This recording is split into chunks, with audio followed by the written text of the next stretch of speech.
Right, year 11. Relatively quick one today, not like the marathons we've been looking at in the last 4 presentations.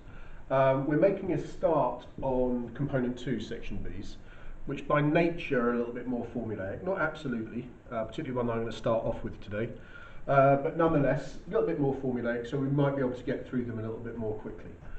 The one that I'm going to start off with, actually rather what I will start off with today, is actually just reminding you of the specifications for the exam. So exam board, what does it need to say that you need to know? First of all, the section, as you know, is entitled Transactional and Persuasive Writing. Obviously, you should know your list of persuasive techniques now. I'll go through them later on, particularly with reference to speech writing, but you should be pretty familiar with persuasive techniques over the years that you've been doing that as part of your non-fiction. Transactional, obviously trans across, so it's actually to do with communicating things to other people and it being part of the dialogue, if you like, but translating communication to other people. In the exam, you'll be given 2 questions. You're required to answer them both. Unlike in C1 section B, where you get a list and you just choose one, in this one, you will be given 1 hour, in which time you have to answer 2 of them given, which is a letter, an article, a review, a speech, or a report. The speech sometimes known as a talk, which I know came up in your mock, but the 2 that you are given, you have to do both. So you do need to know how to approach them all, okay? Recommended that you spend 30 minutes on each one, okay? Which sounds like quite a long time in a 2-hour exam. Half of it obviously is committed to your section Bs. But when you've got 5 minutes planning, and I said last time round that these exams are very, very attritional by nature. The section A on C2, the comparison of 2 texts, of 2 non-fiction texts, is a really, really difficult one to get right, because you're answering 2 questions, if you recall, on one text, 2 on another text, and then 2 comparing those 2 texts. So it's quite an intense 1 hour, that one. And you've got to go straight into your section B thereafter. 5 minutes planning is absolutely nothing. As I said last time as well, you really haven't got time in this one to sit down there, twiddle your thumbs a bit, rest on your laurels, have a bit of a rest. Clear your mind for 10 seconds, but so you need to approach these quite formulaically. You need to know exactly what you're going to be doing. Difficult to do in the creative writing, as I said, but hopefully last time, not only did I give you some ideas and some activities and exercises that you could be looking at in terms of actually your creative element of the narrative writing, but also a formulaic approach as much as you can in how to approach it. This one, you can do that a bit more easily. 5 minutes planning, nonetheless, I'll run through, and then only 25 minutes writing for each one, okay? Each of those is out of 20 marks, made up 12 marks from the comms and organisation, and 8 marks for your VSPAG each one, and each one is between 300 to 400 words, which is a big ask in itself, okay? So, very, very importantly, when it comes to these ones, I'd say context is absolutely key. When you get given each of those tasks to do, you don't have to go in some weird trance or anything like that and think exactly placing yourself at a particular time and place. But it is important that you're actually thinking about and trying to actually engage with that which you're being asked to write about. So you have to be thinking about the question, the who's. Who is your audience? Who is it you're writing it to? You have to be thinking about where would that particular format or that particular mode be set. You're thinking in terms of, it's a letter, well, who's the letter to? Yes, your audience, but actually what is the context of the letter? If it's an article, what type of publication would that article be in? And the why is the purpose of it. Why are you writing that particular thing? Beyond persuasion, beyond transaction, sometimes you can be a bit more specific, okay? So you do need to be thinking about context. You also need to be thinking about content. Okay, and I'll be going again into this, but a lot of students actually think, well, I know my persuasive techniques, I'll simply get loads of those down. The key to it, if you're going to do that, the chances are you're not going to get much more than a level 5, maybe a level 6. The key to it, in terms of success here, level 7, 8 and 9, is making sure that you are thinking about the actual content. Yes, you can apply some technique to that content. Yes, you might know aspects of formatting. Yes, you might actually be very, very clear about who the audience is, what the mode is, and so on. But it has to be the sophistication of that content. Okay, and again, I'll go into a little bit more detail in that later on. The first one I think we're going to look at is the one which is probably more closely related to that which you've been doing, to creative and narrative writing, which is reviews. Okay, and we're going to look at different types of reviews. Now, first of all, what is a review? And obviously you can pause this and you can write down definitions and clarify what I'm saying in your own mind as we go along. But definition of a review is a critical appraisal of a book, play, film, video game, event or performance. And the key bit there is that it is personal criticism. It's your opinion.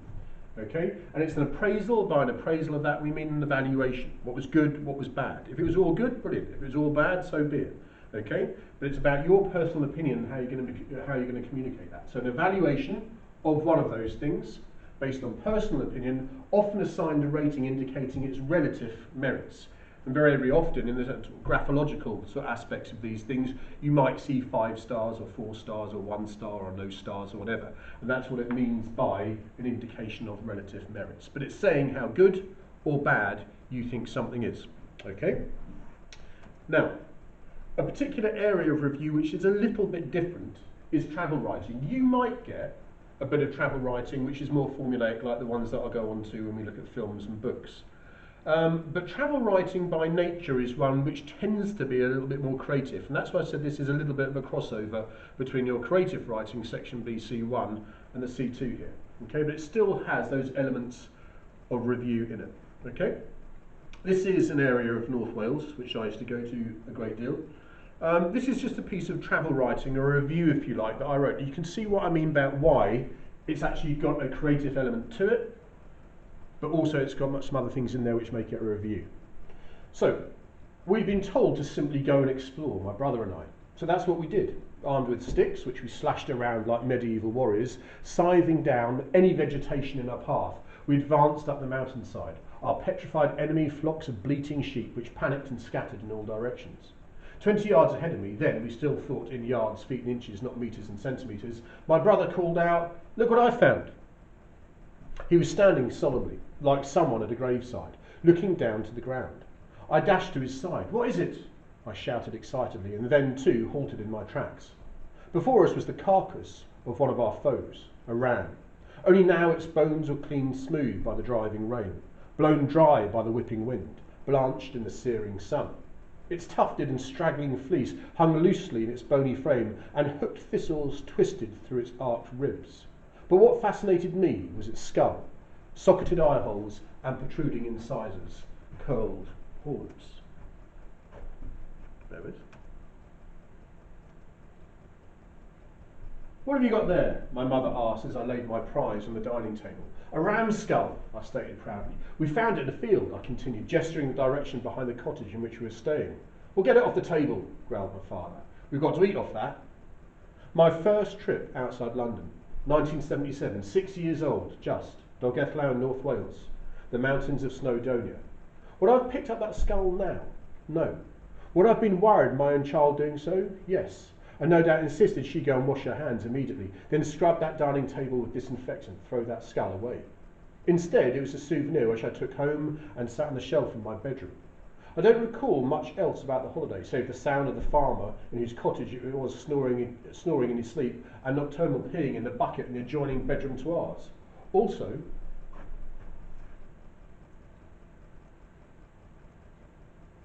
scampi in the basket in the local pub. Just a collection of jumbled memories, and that skull. But I do remember loving that holiday. It was my first, you see, probably the best ever. The 1970s were not big on health and safety. Perhaps that's what made kids a little more adventurous then, less worried, more like kids. But even now as an adult, surely that's what makes travel so enthralling, exciting and enticing. It's not simply that element of escape, but also that element of exploration, finding the adventurer in all of us. Perhaps if you all approached our holidays with the curiosity and excitement of a child, we'd find out a whole lot more about the world and even ourselves.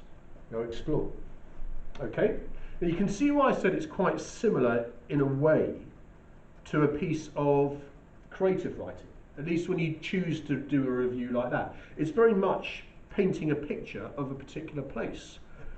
But you can see the experiences there. What I've tried to include in a review, if you like, is something which is telling my reader, telling the audience exactly what it's like, and through the creative element of it, trying to get them or helping them, as we've done before, draw their own conclusions.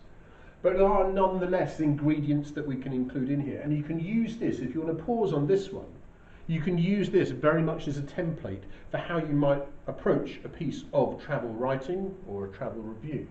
So we're going to start with something anecdotal. So recounting a little story about it. In the case of that one, it was my brother and I going up that mountainside, slashing all the vegetation with sticks and finding that skull. Okay? Then there might be the reveal of the place. So if you're thinking about it, if you've only got 300 words, 300 to 400 words, your recount of an account, if you like, should only be about 50 words long. So it's not a massive amount of detail in it, just painting a quick picture, but placing some people somewhere. The reveal of the place and your feelings about it. So in my case, it was saying Dargethlau, North Wales, 1977. And if you've got any facts and statistics about it, that's great. Okay, by that, if it's somewhere hot, it might be that you're saying average temperature. If it's something to do with skiing holiday or something like that, it might be very, very simply the depth of the snow and so on and so forth. Cheers. Okay. You're seeing there that also what brings it to life, just like we've done a bit of creative writing in the past, is some reported speech. So things that are said. Okay, that's all to do with your different voices as well. Okay, and that can be a good way to write in a travel review. Introduction of other characters and voices, giving away little details about them. You don't have to go into massive detail. As I said, facts about the place. Okay, it might be that if you get given asked to write a bit of travel review or a bit of travel writing or something like that, simply your innate general knowledge, having been there before, will give you a few facts. If not, generally speaking, you can make them up. Very much an informal conversational style. Okay, this is written from your point of view as a review. It's your opinion of the place, your idea of the place, so it should be in a conversational, informal style, written in the first person.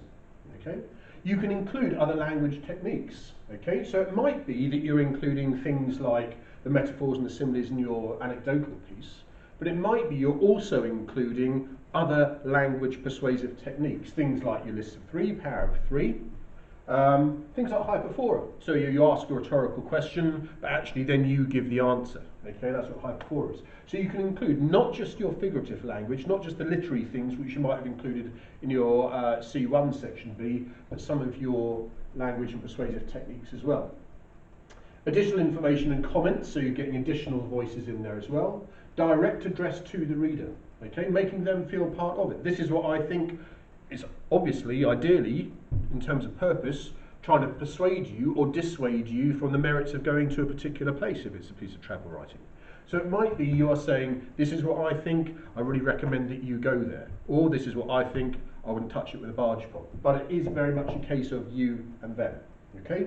Structurally, ending it with some reference back to your beginning anecdote. In that one I said, you know, it's all about exploration. We were going exploring as little boys. Okay? At the end of it, I'm saying, doesn't matter if you're a little boy or an adult, it is a case of saying, go explore. Okay? Have the world and yourself opened up to you, if you like, through the process of travel. So that evaluative purpose. What is actually the purpose of the piece you're writing? Okay? Now, what you can do is try and emulate something like that yourself. Okay? You can be thinking about it in terms of somewhere that you've been on holiday, somewhere which was successful or not. Okay? And actually simply trying to write a piece of travel writing. Starting with your anecdote. Think about the thing that somehow really summed up that holiday for you. Okay? And that one for me was over 40 years ago. Right, next one. This is slightly different, and like I said, it's a little bit more formulaic. This is how we might write a review and the content for a review for film, TV programs, music, books, games, things like that. Okay? So I have included on the next few slides some actual examples of some film reviews for you to have a look at. So read them, but also you can obviously find other things online. There are reviews everywhere that you can find online. And particularly with those films which you know a bit about. Because it might be a question that comes up, write a film review of your favourite film, write a review of an event you've been to which is thoroughly disappointing, whatever it might be. But have strong feelings about it, be they positive or negative in terms of opinion. They do differ from travel articles, as they are a little bit more formulaic. They do also include quite a lot of factual information, okay, which you wouldn't be expected to know. So to clarify this for you, I've written here, obviously this can take some online researching. But you shouldn't worry about that too much. You should write about that which you know and not worry about the detail which you don't. The key point being is this is a test of your technique and appropriate writing style rather than cinematic knowledge. You're not going to get marked down if you don't know particular details of a film, a program, a piece of music, a book and so on. Okay? It's that which you do know and how you actually apply the techniques you do know as well. Okay? These are the things which should go into a film review. Okay? So you will have there a headline expressing an opinion. It can be a pun, it can be a play on words, it can be alliterative. Some people dispute whether you need to include that. I wouldn't spend, considering you've only got, you've got your 5 minutes planning in which you're thinking about and gathering and collating information. I wouldn't spend a great deal of time coming up with an amazing headline, and I wouldn't actually put it graphologically in big bold letters. You'd simply write it as if you're writing a title. But a headline might be relevant, even if all the headline is the title of the film. If you can make it something which right from the point at which your article starts, your review starts, it is expressing your opinion about it, then it obviously tells the reader straight away what they're going to be reading about and actually the tone of it. Okay? Now these are things, again, which you do not, I've put here, so this one, this one, this one, these are things which if you know anything about, fine. Okay? You don't necessarily have to put them all at the beginning of your review, but you will see when you actually read the ones that I've actually put on here for you, that they will say mention a particular character and in brackets or parentheses name the actor of for that particular character. Okay, if you know things about this in where it comes in a series of films or how it relates to other films, then you might include that. But an introductory sentence: who's reviewing the film? Put it in the present tense. So I might say Mr. Hughes is reviewing. Okay, Mr. Hughes reviews, and whatever the film is. Background information, so you need obviously the film's title, which you should know. If you know things like the director, cast members, the duration and so on, great. If you don't, it's not the end of the world, okay? A synopsis of the movie. Okay, this is not a blow-by-blow account. This is maybe 2 or 3 sentences maximum. 2 sentences, just what is the film about? What happens in the film? Okay? You don't have to put any spoilers, you don't have to put the end of it. It's simply saying this is a continuation of this particular plot or whatever it might be, okay, in which so-and-so happens. Other features that you need to include. First person perspective. We did about perspective last week. So this is written in the first person, I. Okay? You should also be addressing your readership in the you, okay? In the pluralized you, okay? And as such, making sure you're using appropriate pronouns. You need to make sure that you are using a voice which is appropriate to the publication and your audience, okay? If it is something to go in a school magazine or something like that, or a publication which is going to be read by your peers, by other students, then obviously you can make the voice very much your own. I said last time that one of the sort of pitfalls that students tend to fall into is simply writing in their own voice. Now that's an issue with creative writing. If it's something which is meant to be from your point of view, okay, there's not strictly a problem with you doing that and using the sort of vernacular, using the language that you might use.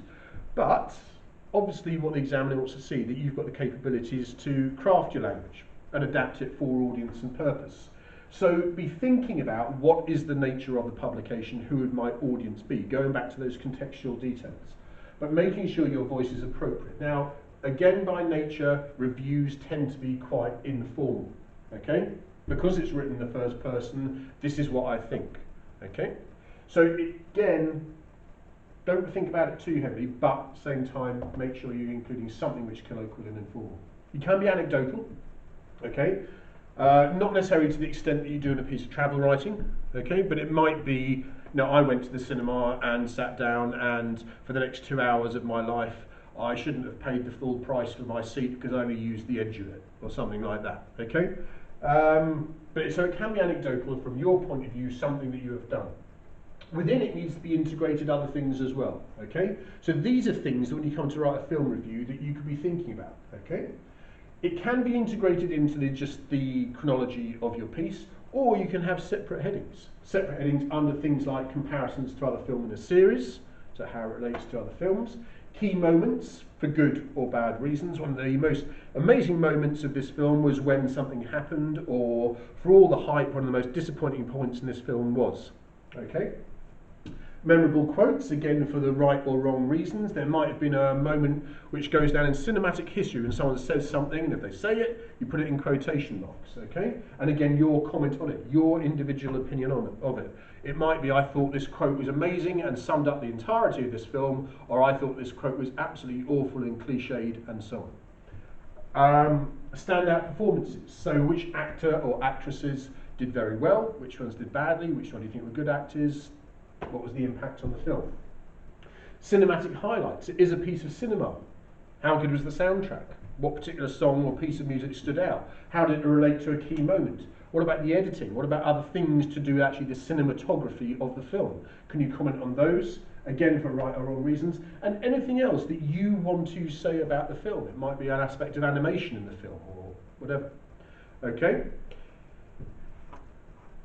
So, other things that you should be including, okay, when it comes to the type of language that you're going to use in a film review. Sensationalized language, okay, a bit like hyperbole and exaggeration, where actually the language, and sometimes this is where words are compounded, so words are actually put together, not a blend, what we call a portmanteau, but words are put together and hyphenated to actually really make it appear sort of pretty amazing, okay, so language which can be negative or positive, which is sensationalizing something about that particular film. Use of hyperbole and exaggeration. This is the greatest film that you will ever go and see, okay, in someone's opinion. Hence, use of superlatives. This is the best film, this is the worst film. This is not only the longest film, but probably the most badly spent 3.5 hours of your life, okay? So, superlatives, EST words. Use of figurative language, okay?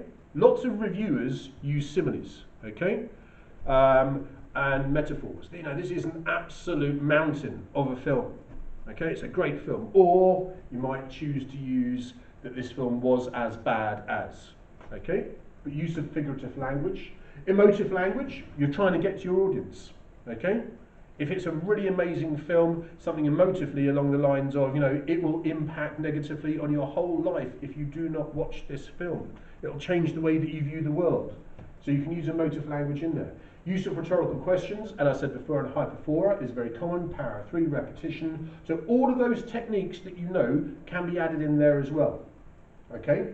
And an ending restating your overall view. To sum up, or overall, I think this is a well spent £15 to go to the cinema, and so on. Okay? Again, pause it on these. When it comes to your planning, you've only got 5 minutes planning. So if you were writing a film review, something like that, then obviously it might be technique, like we said last time, when we actually had our piece of creative writing and you have your plan, that you're writing as many of these things down quickly when you get into an exam or quickly when you get into an assessment, so you can know that you can refer to them and tick them off. Okay? Right. So here we've got a few examples of it. So Dark Knight Rises, and you can see you don't have to include this bit, but you can see what I mean about the title, the date as well, cast, director, synopsis, and then the review itself. This is the bit that you should be concentrating on. And it's this type of thing which I'm talking about when we talk about compounded words, so adrenaline hyphenated filled, comic hyphenated inspired movie, and so on. Okay? Similarly, one there for Meet the Parents. You can see, very anecdotal. I recently saw Meet the Parents and was very pleased with the movie. Past weekend, I saw the movie Harry Potter and the Goblet of Fire as part of the popular Harry Potter book and movie series. It's definitely one to remember.